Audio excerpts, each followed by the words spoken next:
अरे आंटी जी, अच्छा वो सफाई के लिए आ गए आप। यहाँ पे काफी दिनों से सफाई हुई नहीं है, तो अच्छे से साफ कर देना। हाँ, मेरा बेटा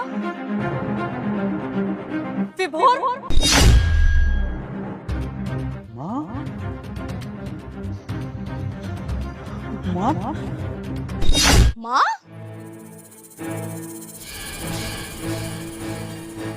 कैसा है बेटा तू? मैं ठीक हूँ माँ, लेकिन आपने अपनी ये क्या हालत बना रखी है?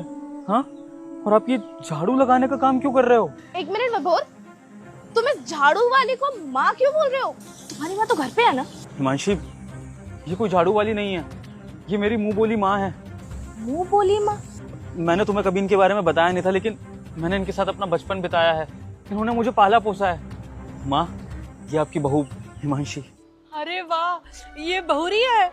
बहुरिया बहुत सुंदर है। चुप कर। झाड़ू वाली, तुझे किसने बोला मुझे अपनी बहू बोलने के लिए? मैं तेरी कोई बहू नहीं हूँ, ठीक है? तो अपना मुंह बंद रख, बेवकूफ। हिमांशी, किस तरह से बात कर रही हो तुम मेरी माँ से?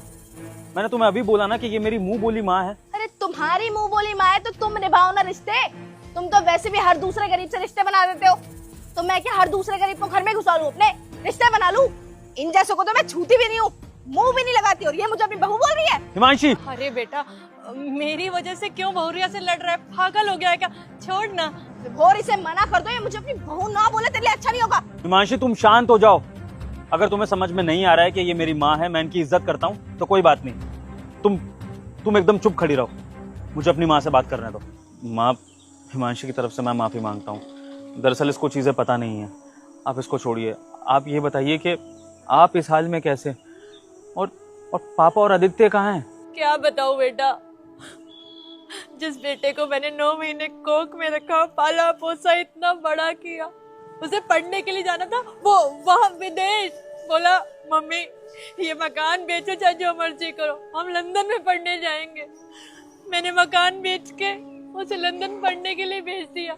पढ़ लिख कर बड़ा अफसर भी बन गया, पर अपनी माँ को भूल गया कि अपनी माँ को भी पूछना है, टाइम देना है। और अब तो उसके बच्चे भी हो गए। अपनी जिंदगी में बहुत मस्त है बेटा, बस अपनी माँ को भूल गया।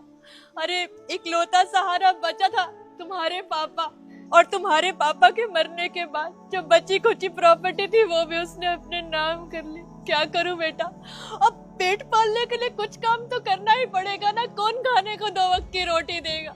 बस इसीलिए गली मोहल्ले में आसपास झाड़ू लगा देती हूँ, 2 टाइम का खाना दे देते हैं। कभी भाभी जी ऊपर वाली, कभी उससे ऊपर वाली, कभी वो 304 वाले, बस चला लेती हूँ।